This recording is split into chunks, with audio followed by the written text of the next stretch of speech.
There's probably 300 of these videos of doing a rear Super Duty axle seal on YouTube, but thanks for watching mine. Hey guys, it's a beautiful Saturday morning. Got a little bit of smoke from the Canada wildfires, I guess, so I'm told.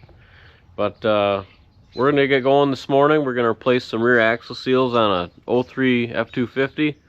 Been leaking for like 30,000 miles, and it's about time we take care of that problem. The other side started leaking too, so now I can't park it a certain way and get it to not leak, because it leaks no matter which way you park it. That has nothing to do with why we're fixing it now. But let's get going.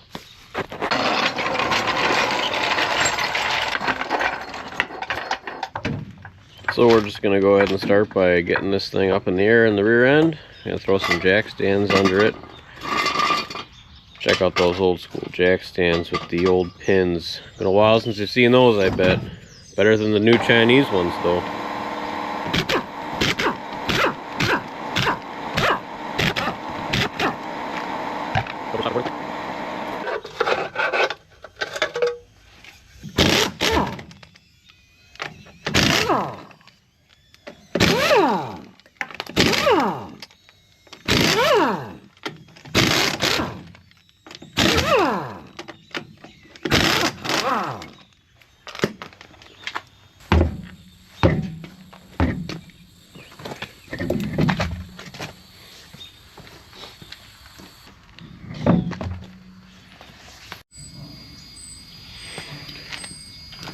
Alright, now when you're doing this,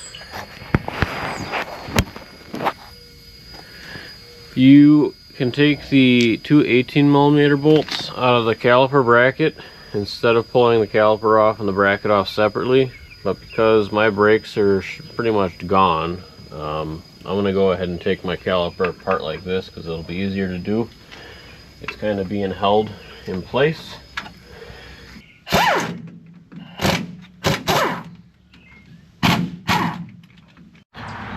So on these Super Duties, you got to be careful when you're pulling the caliper off. See these little bumps on the brake pads?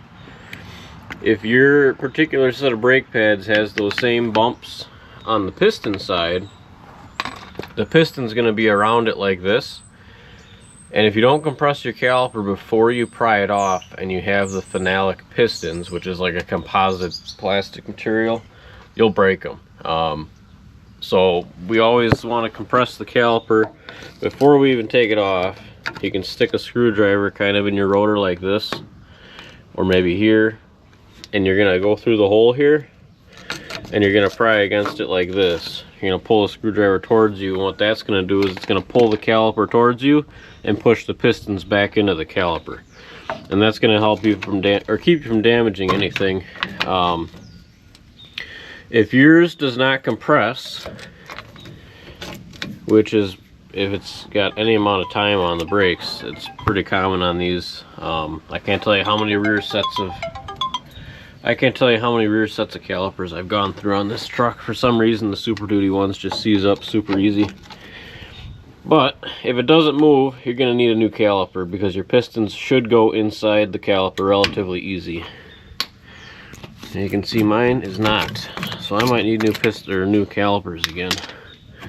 Fortunately, I got the lifetime warranty ones this time, so I can get free ones. So I'll take it.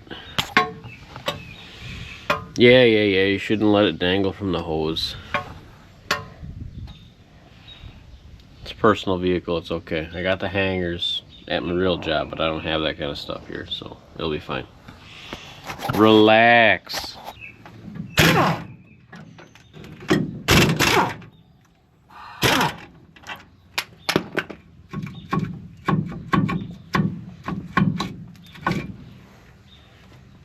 Oh yeah, the brake pads were roached anyways.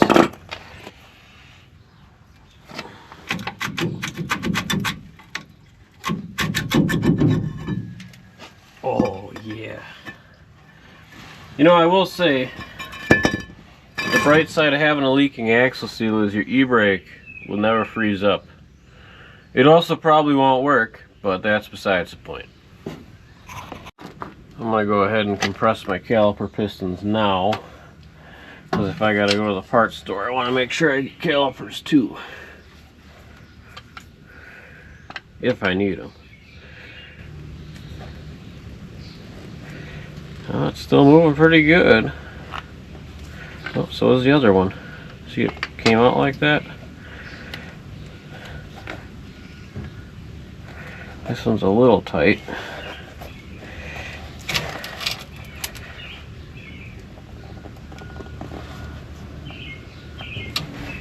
And it's still going in pretty good. I'll move them around a little bit to see if they get a little bit loosened up.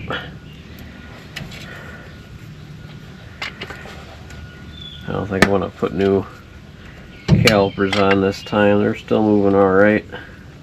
If this is significantly hard to push these pistons back in, get a new caliper, because it's not worth it. If you're putting new brake pads on, you're going to ruin them. But this one's still moving okay.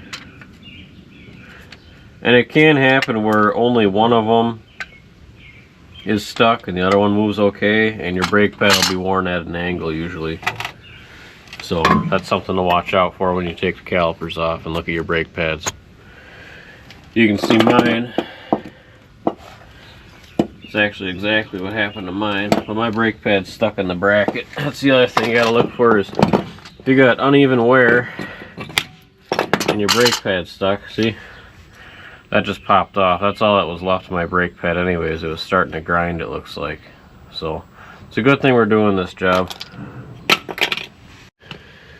Alright, now we're going to get this axle shaft out. And this is a full floating axle, so the axle shafts are bolted to the hub.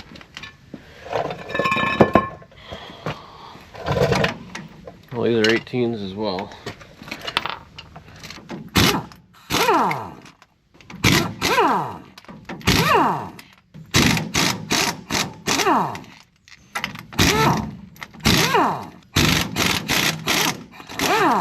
Be a little fluid coming out, maybe, unless it was leaking that bad. Oh, I have to get the pry bar in there.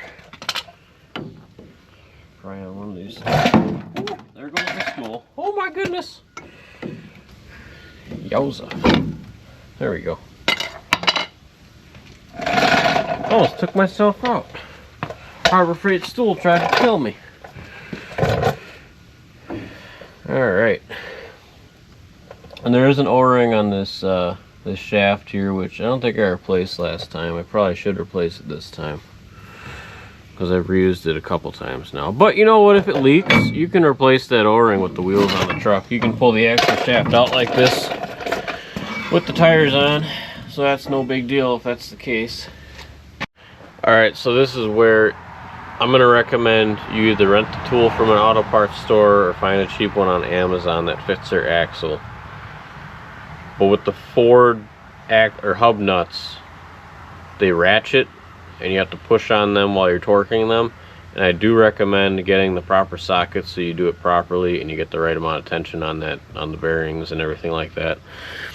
You're going to need a socket it's going to have 4 little prongs on it, and it's going to fit into each one of these little slots here. And you're going to push in on it. It's like spring loaded. You're going to push in on it while you're taking it off.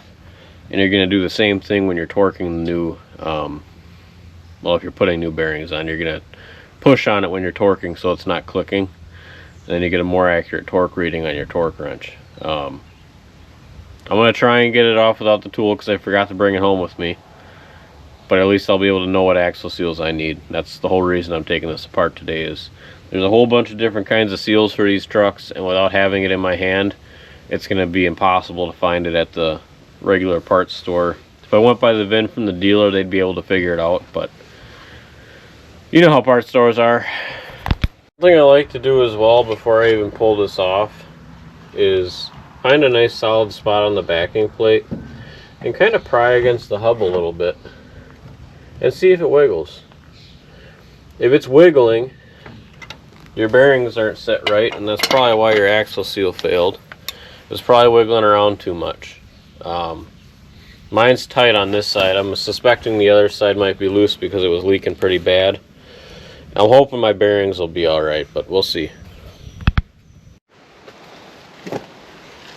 Alright, so we're on the driver's side, and this one is a left-hand thread. You gotta turn it clockwise to get it off. So you're gonna push on the socket so it compresses that ratchet, and then you're gonna just turn it off like a regular nut.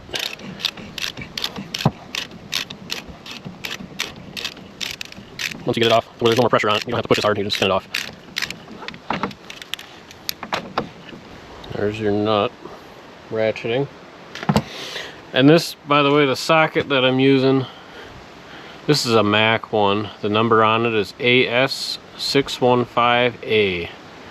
You can see it's got a long portion that goes into the housing, or the spindle, and then it's got 4 prongs on it that fit into those 4 prongs on this nut. And you just push on it. You know, and you push on it like that. There's like a ratcheting mechanism in there that when you push on it, will release and you can get the nut off.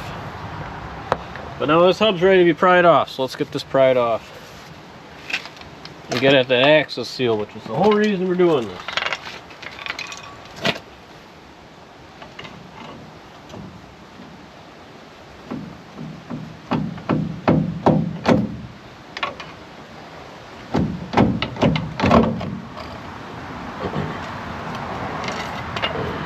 We're gonna have a bearing that'll fall out of the front, so make sure you're ready to catch it.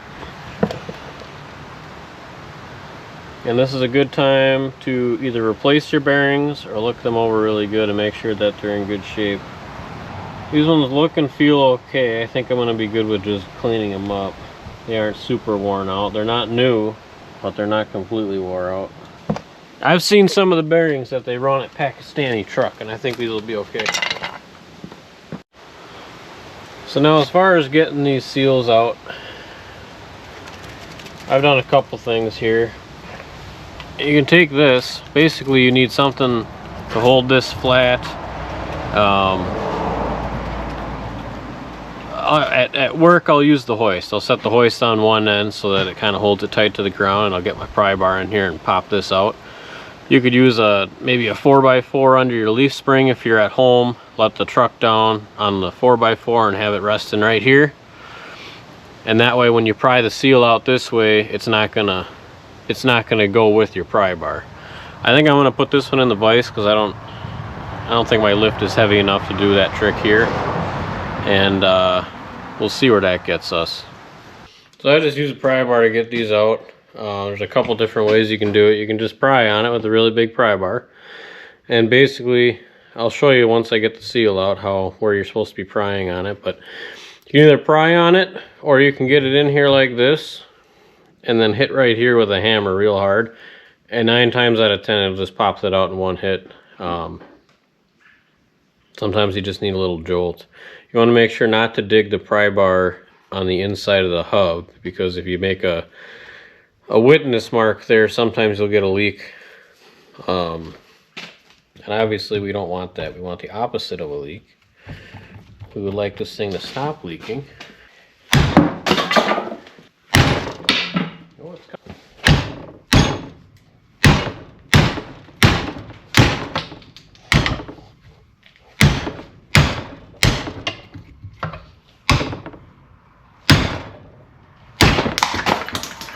There she goes. Oh, there's nothing wrong with these bearings except the fact that I just dropped them in the dirt. Okay, and then you have this too that comes out. It's got like 4 tangs on it. This is an oil slinger. And if you don't have this in there, I do believe you'll still get a leak. This kind of sets on the bearing like that.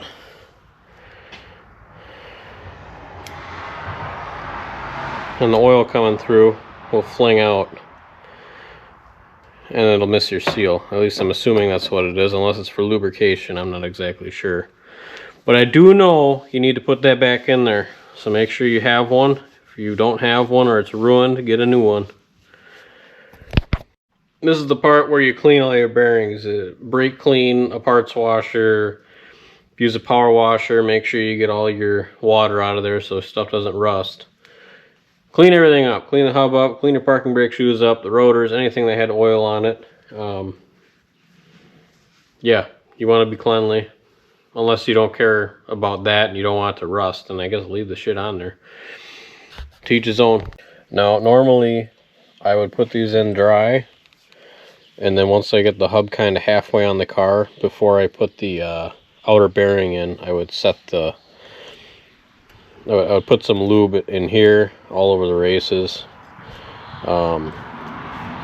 I thought I had gear lube, and I don't. So I'm not going to be doing that this time, but I do have some of this transmission assembly goo, and this is basically a grease that dissipates after 116 degrees, it looks like. So that's not going to prevent any oil flow. I'm just going to pack the bearings with it real light, and then you know, it's not going to gunk a bunch of stuff up. You use regular grease, the oil might not get to the bearings properly. It might build up in there, and you might actually do more damage by greasing them. Some of the Ford bearings, they said you're supposed to grease, but I don't know if you're supposed to grease these ones. I never have, and I've never had a problem. So, anyways, you just grab a little bit of that. I'm just going to roll that into the rollers a little bit. Just enough to kind of keep things lubed up for a good 10 minutes of driving.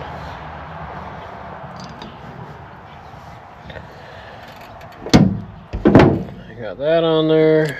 Oil slinger, remember I said don't forget that. That goes in there like that.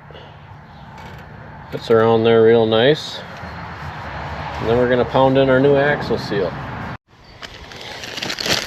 Alright, I went and got the actual OE axle seals at the dealer, because this truck, when you look it up aftermarket, has a million different options. You can see they even put a nice little, this is pretty much RTV more or less, already on the seal, so that if you do have any imperfections, like from prying the seal out, what have you, this is going to help seal up any little nicks you have in there, which is really nice. We're going to get that in there, and then we're going to use a seal driver, aka a piece of wood and a hammer, and get this thing in here. And when I do this, I just like to put a piece of, like a nice rag over the top, so that I'm not getting any dirt from the wood inside the new clean hub. And you're just going to pound her in, nothing to it. I'll do a couple hits, give her a quick check, make sure everything's going in good. Gotta hit this side a little more.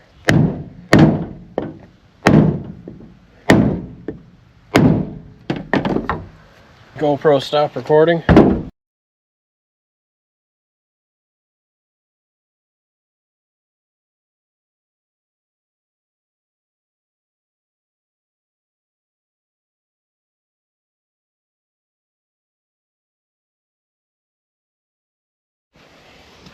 So once you get your bearings all in, it's time to put the hubs back on. You basically want to just make sure there's no dirt on here. You can see mine's a little stained or whatever, but I'm at home and I don't have a lot of the special tools, so I cleaned it up with a rag and some brake clean. You want to make sure that the area that the seal goes onto is nice and smooth. If you have some emery cloth, it might not be a bad idea to get rid of some of the rust here. I'm not going to. There's still plenty of stub here that the seal's going to be fine on that. Yeah.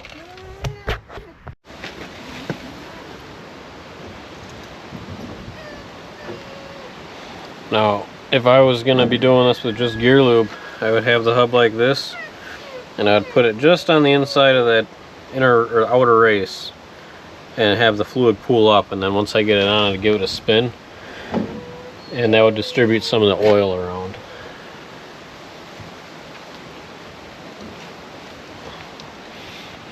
We'll push that on nice and tight, and then we're going to slip our outer bearing in after we grease it.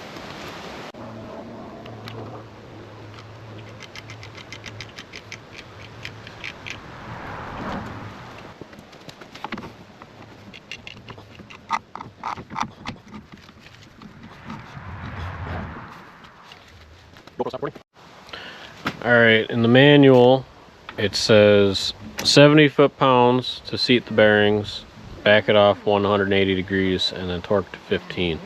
And while you're doing this, you want to make sure that you're spinning the hub, because that's going to make sure the bearings stay nice and centered. It's going to disperse the grease so everything is nice and tight.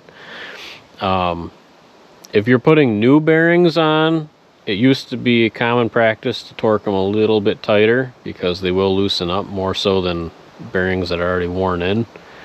I'm reusing my bearings, so I'm just going to go with what the book says, and 70 foot-pounds to seat, 180 off, and then 15 foot-pounds final torque.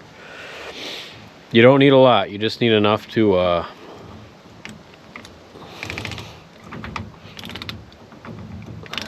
put a little preload on the bearings.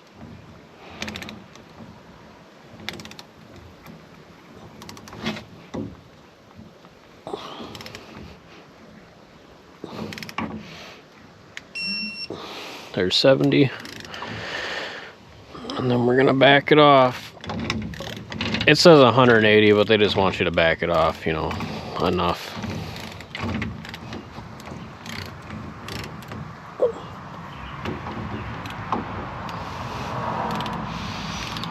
And then I'm gonna watch it. It's not gonna beep at 15.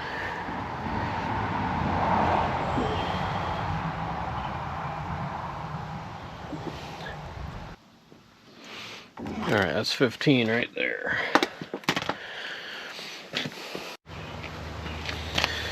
Alright, time to slide the axle shaft in.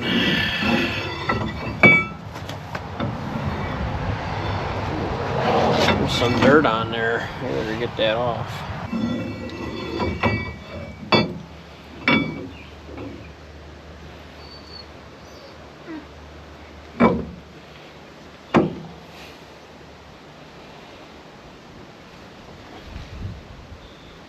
Then I like to put a little Loctite on those bolts.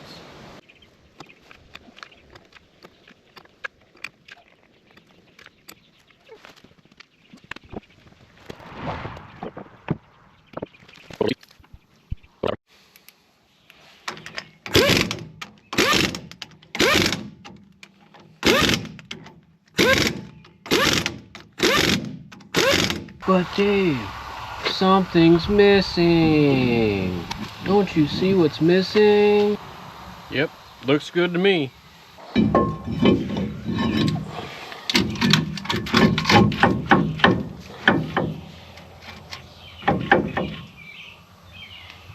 That'll wear in nicely. You can see how that one pad was completely wore down. The slide pin was stuck. It's all seized up, so we're going to wire wheel it, clean them up, lube them up.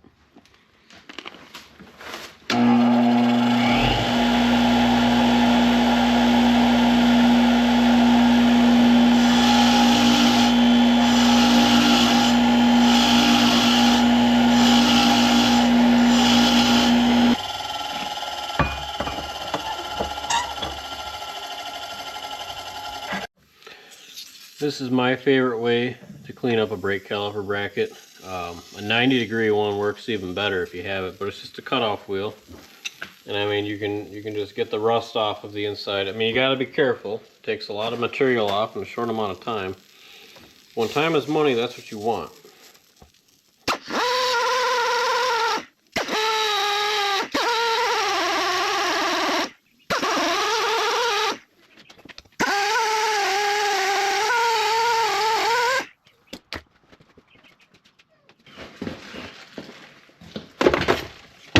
So here in the rust belt,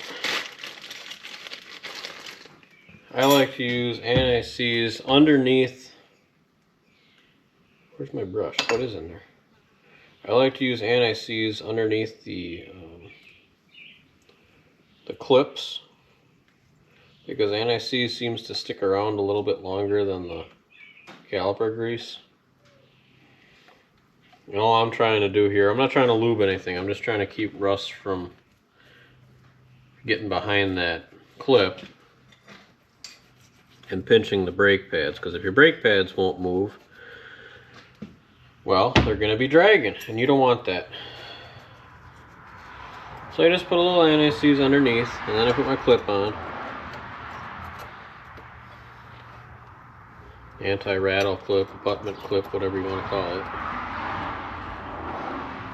And then what I don't do is I don't put anti-seize on where the pad meets it. I use caliper grease for that. And this is like I believe it's some kind of silicone. It's some kind of ceramic grease. I don't know, you can see it's made by Permatex. And this stuff is really nice. It's even got a nice little squeezy spot so that you're not trying to get a big nozzle in there. Works perfect for this. And this is also a great lubricant for the slide pins. And that's why these were all rusty, is there was not enough of this on there. So coat it real good. And I like to put a little bit up here too, because that grease is going to help that rubber boot seal up. You just want to make sure it spins real good, and it does. I'm going to grab a rag and wipe off any excess. That way it doesn't get on your brake pads and make them squeak. And then this bracket's ready to go back on the truck. GoPro, stop recording.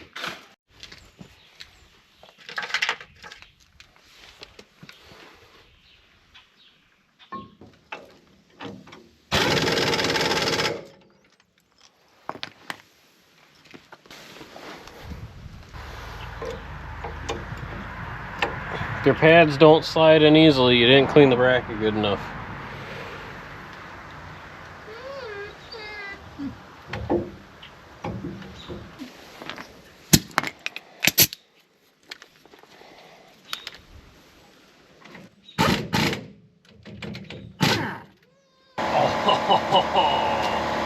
What a ding. Look at this. Look at this. Perks of having a male dog. It was just laying in the driveway, and he's like, I gotta pee on it. I gotta pee on it. You gotta do it. Thanks, dude.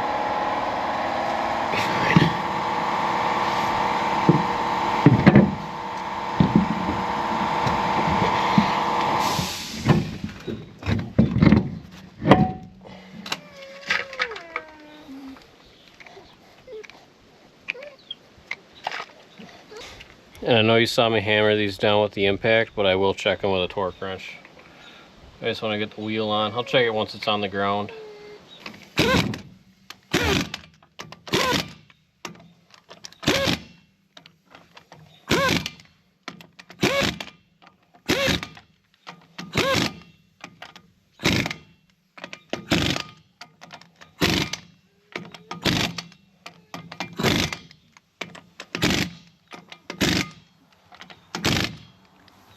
All right, and that's that. I'm not going to show the other side for two reasons. One, why show you the same thing twice? And two, just like real life, I cannot get this slide pin out. And the funny thing is, this is the one that was completely covered in oil because of the axle seal leak. But yeah, they're completely froze up. I tried heating it. I tried beating it, I tried twisting it, I tried pulling it. I even tried bopping it. Am I working on cars? Or is this a Milton Bradley game? Anyways, guys, I'd just like to thank you for watching. There's probably 300 of these videos of doing a rear Super Duty axle seal on YouTube, but thanks for watching mine. If you've been here before, thanks for coming back. If you're new here, we're always happy to have you, and we'll see you next time. Did that sound forced? It felt forced. I don't know. Dang old YouTubers. Thanks for watching. I don't think anything's missing. Right?